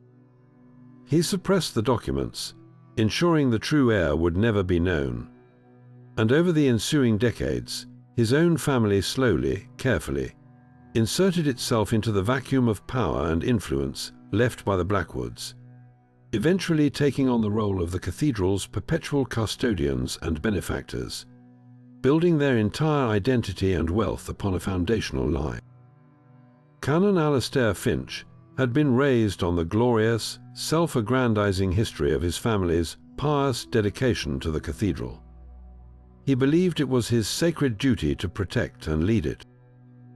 His entire sense of self, his faith, his position, his honor was built upon this narrative. The financial troubles he had ostensibly sought to solve were, in fact, a secondary concern, a convenient smokescreen. The true crisis began when the aging, increasingly paranoid sexton, Elias Brown, during a routine review of the cathedral's oldest archives in a misguided attempt to find historical deeds to secure a loan, accidentally stumbled upon a hidden compartment. Within it were fragments of the original curate's private diary, alluding to the theft and the true identity of the Blackwood heir. Brown, a simple man, saw not a historical tragedy, but an opportunity. He confronted Canon Finch, not with anger, but with a proposition: a share of the Finch family's standing and wealth in exchange for his eternal silence. For Finch, this was not a blackmail attempt. It was an existential cataclysm. The sexton's knowledge was a virus that threatened to unravel the very fabric of his reality, to expose his family's name as a fraud, and reduce him from a respected canon to the grandson of a conniving thief. The panic that first drove him to Baker Street was genuine, but it was not a fear of ghosts. It was the terror of a man watching his entire world crumble. His plea for help was a brilliant, desperate gamble. He believed that by bringing the famous Sherlock Holmes into a world of staged, supernatural phenomena, he could control the narrative. Holmes would unmask a haunting. The sexton's death would be seen as part of that tragic mystery, and the embarrassing, reality-shattering truth would remain forever buried. He used his deep, intimate knowledge of the cathedrals, hidden passages, and acoustic quirks, knowledge passed down through his family alongside their stolen status, to orchestrate the campaign of fear. The chanting was a recording played through ancient ventilation shafts. The cold spots were drafts manipulated from the crypts. He was the silent benefactor, encouraging the work of the unstable Higgins, subtly steering the bell ringer's own ancestral obsession to create a more convincing supernatural spectacle, all the while planning to eventually frame Higgins for the entire affair. The poisoning of the holy water was his most monstrous act, a calculated move to escalate the terror to a point where no one would question any action taken to cleanse the building, even if it meant a tragic accident befalling a suspicious bell ringer. He wasn't just trying to hide a crime, he was trying to erase a truth, to preserve a world where he remained Canon Finch, a man of God and station, rather than being exposed as the terrified inheritor of a lie. His was the greatest horror of all, a man who set his own house on fire and then cried for help, hoping the flames would consume the evidence of his sin, while the world praised him as a victim.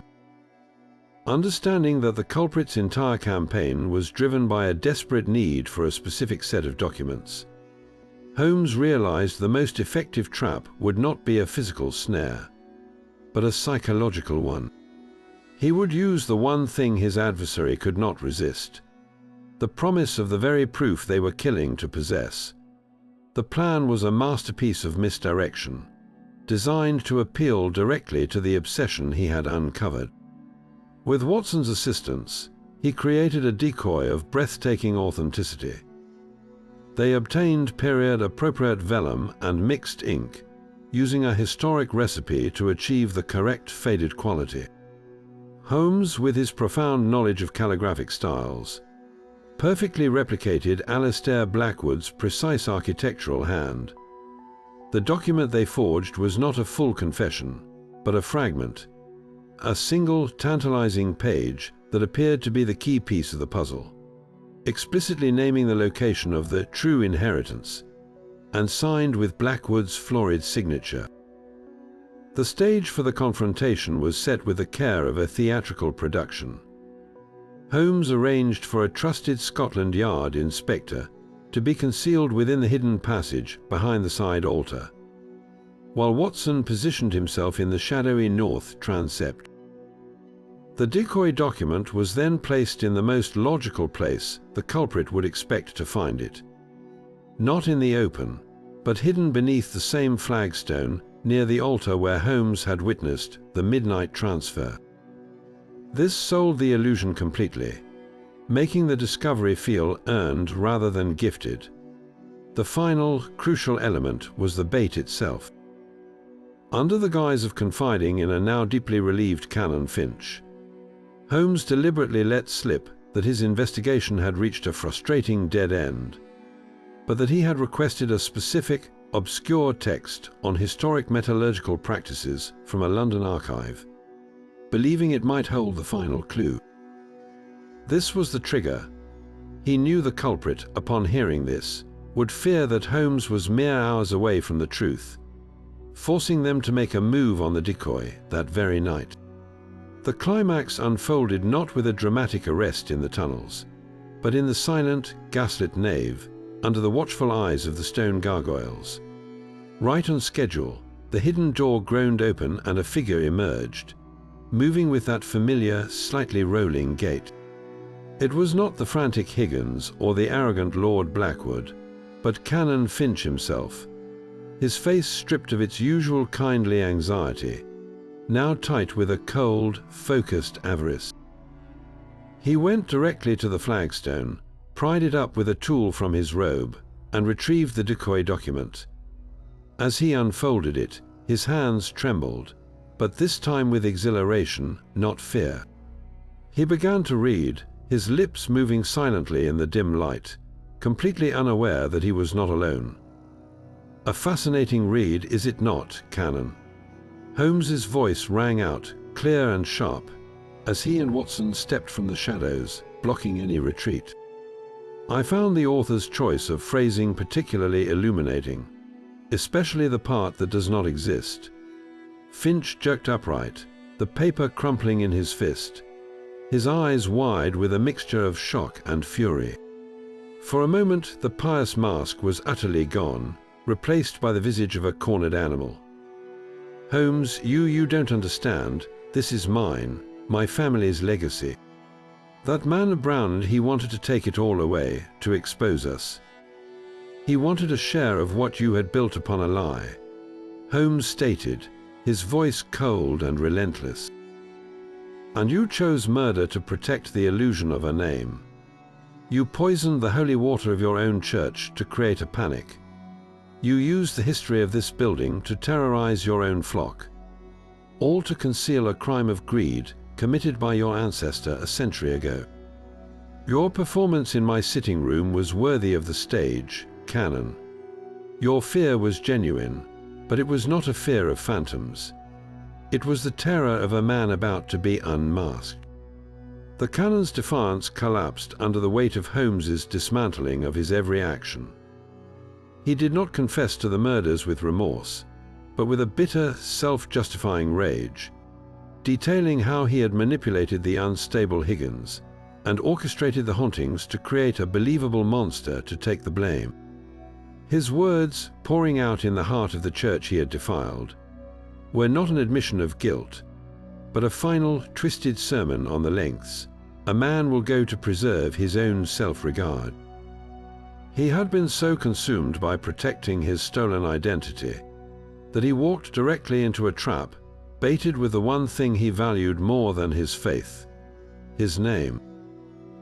The silence in the nave was absolute, broken only by the ragged sound of Canon Finch's breathing.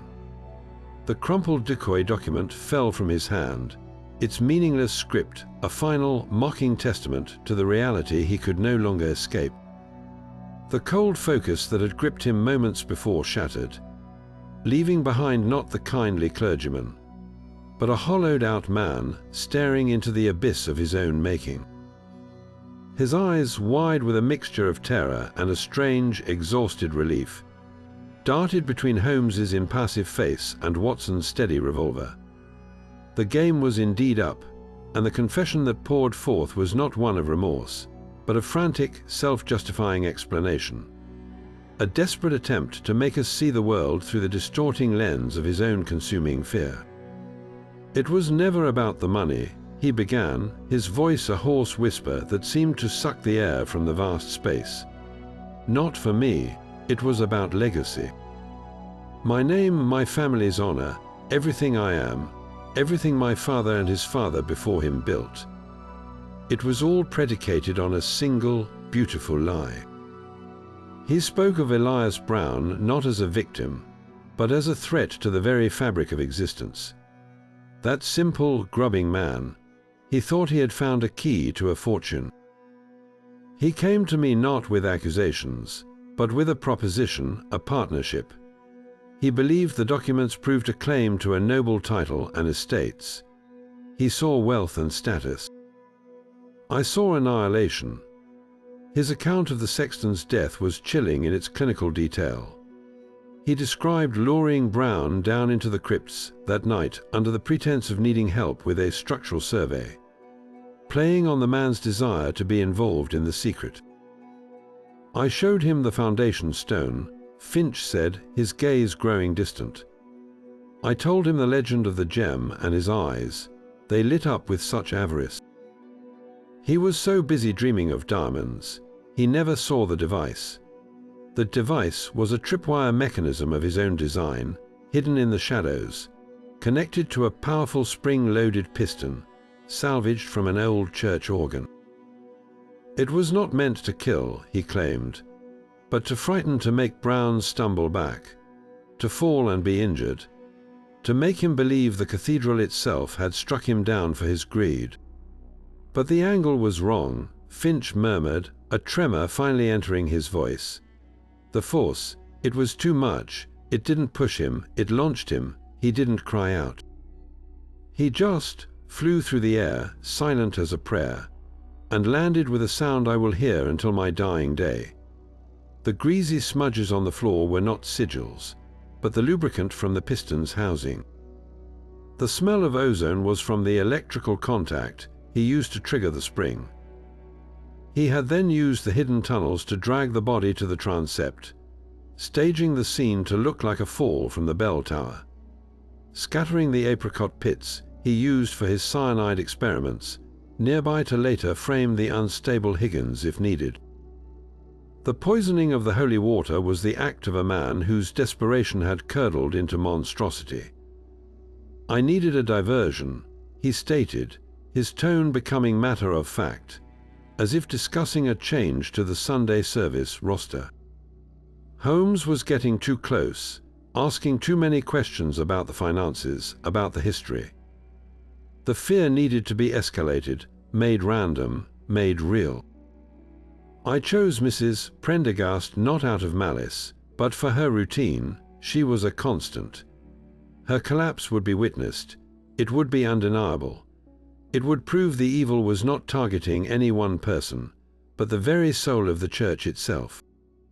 He described handling the cyanide with a chemist's care, his hands steady as he poured it into the font, his mind not on the life he was endangering, but on the panic it would cause, the beautiful, distracting chaos that would pull attention away from the fragile foundation of his own life.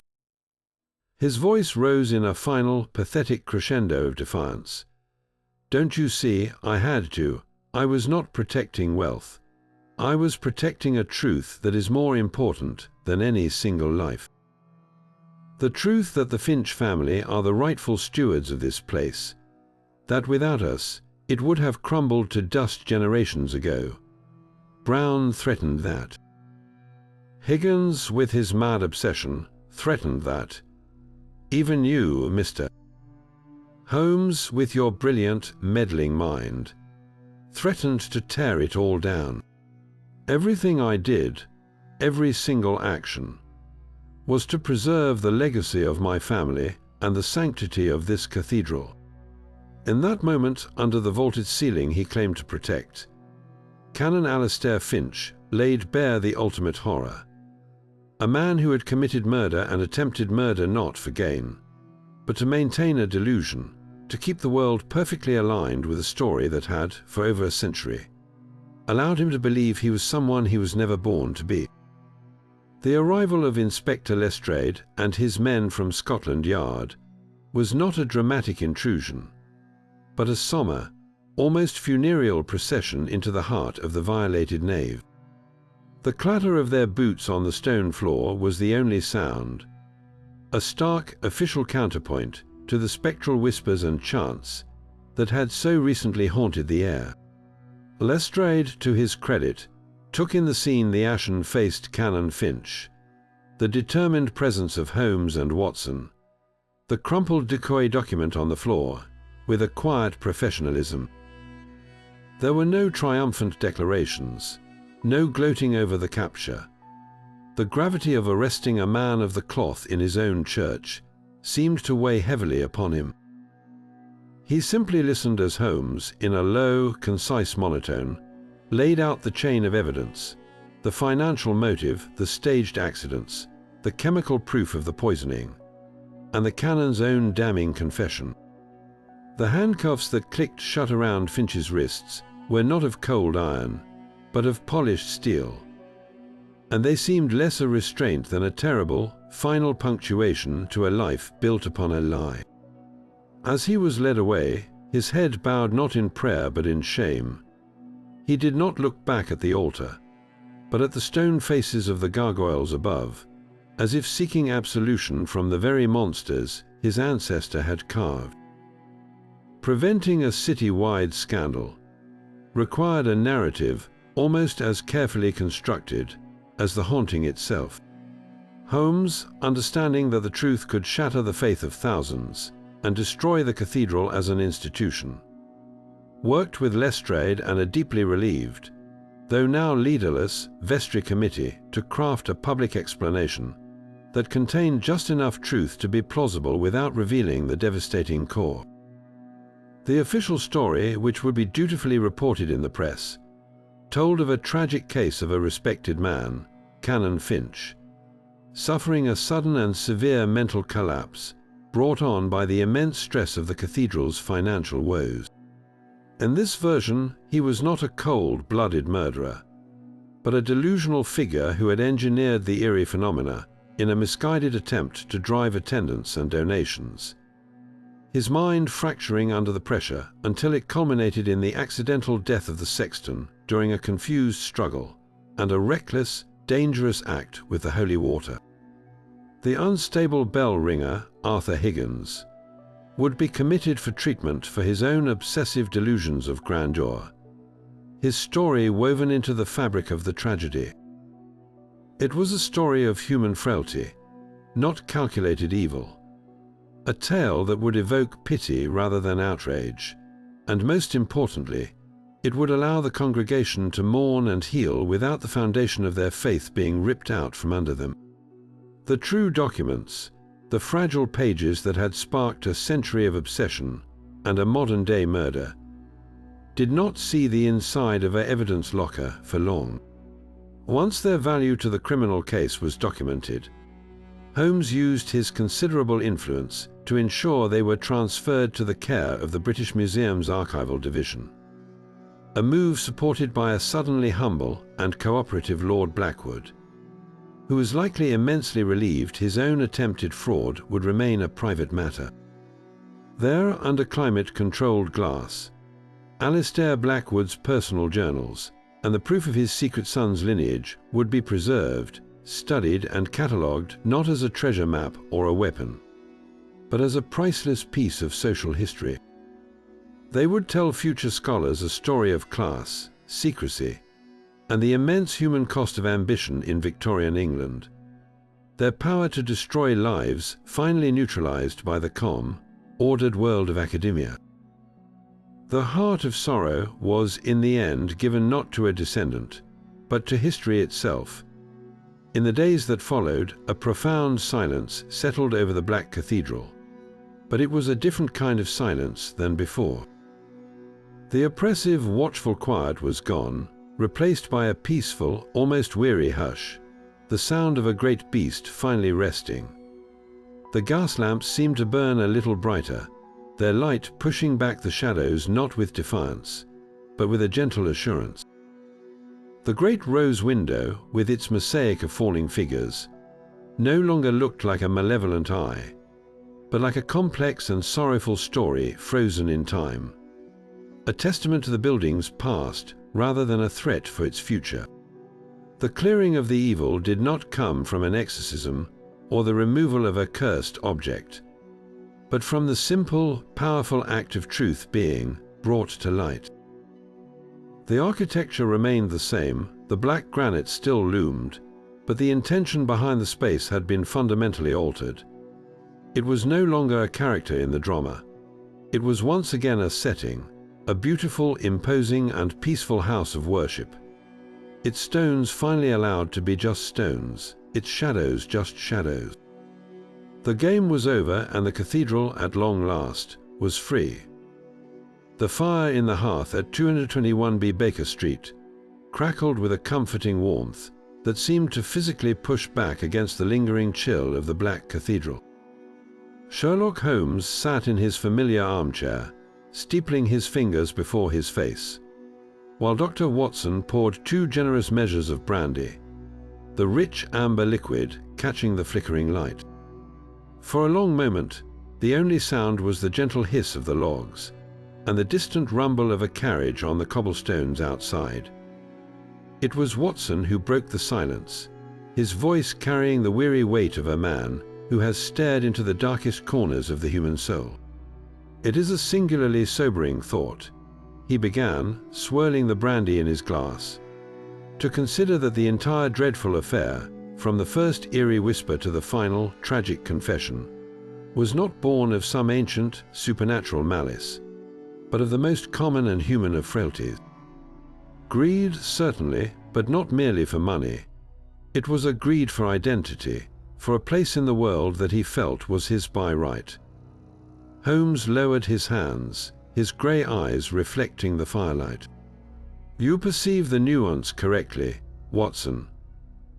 Canon Finch's avarice was of a more complex and ultimately more destructive variety than that of a common thief.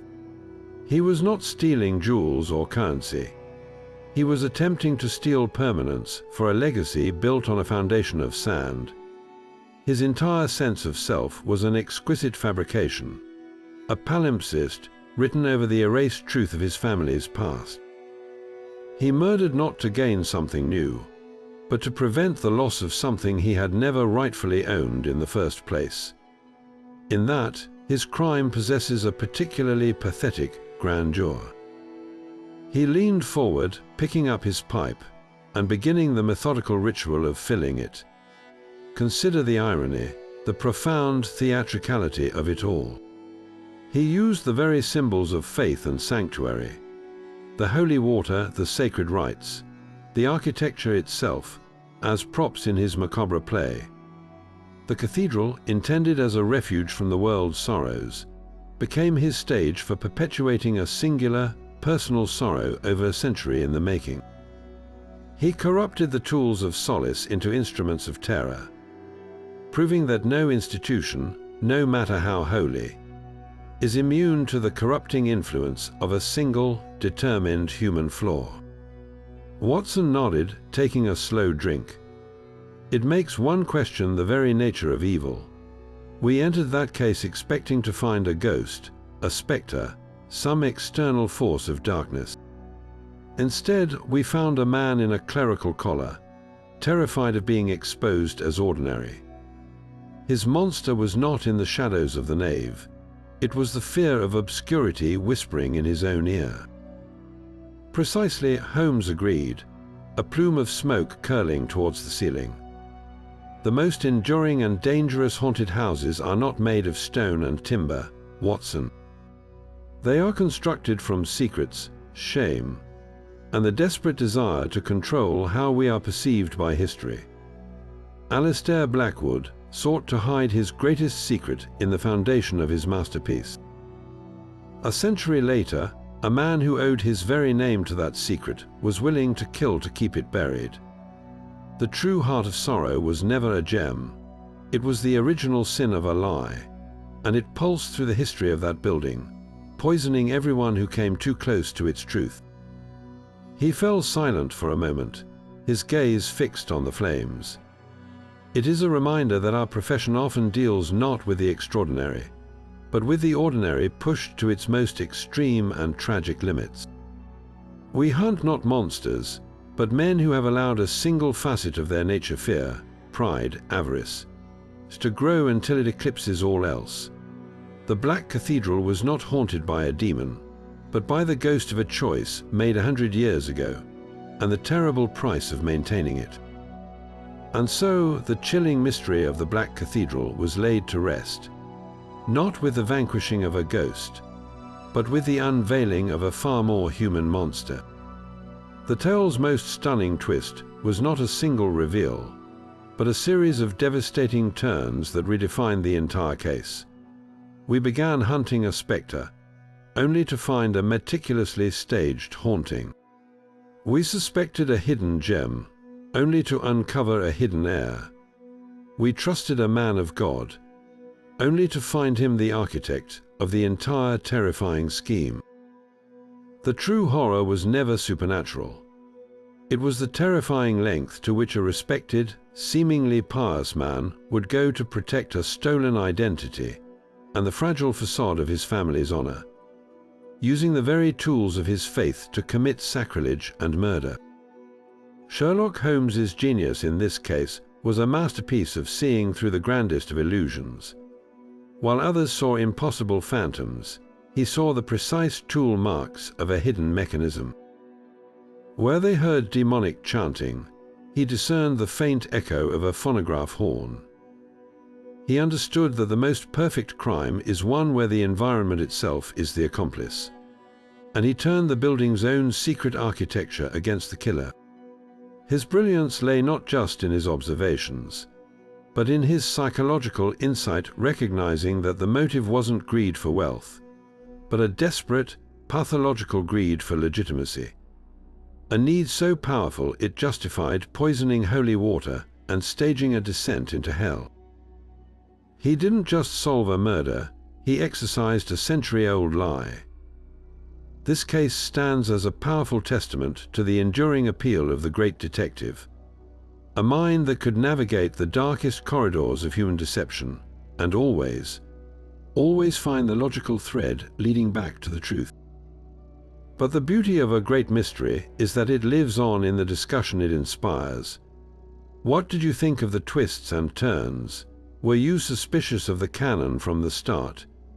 Or did another character capture your attention? The world of Sherlock Holmes is rich with such intricate puzzles. Share your own theories and favorite moments from the classic tales down in the comments. I love reading your perspectives and diving into these brilliant stories with you.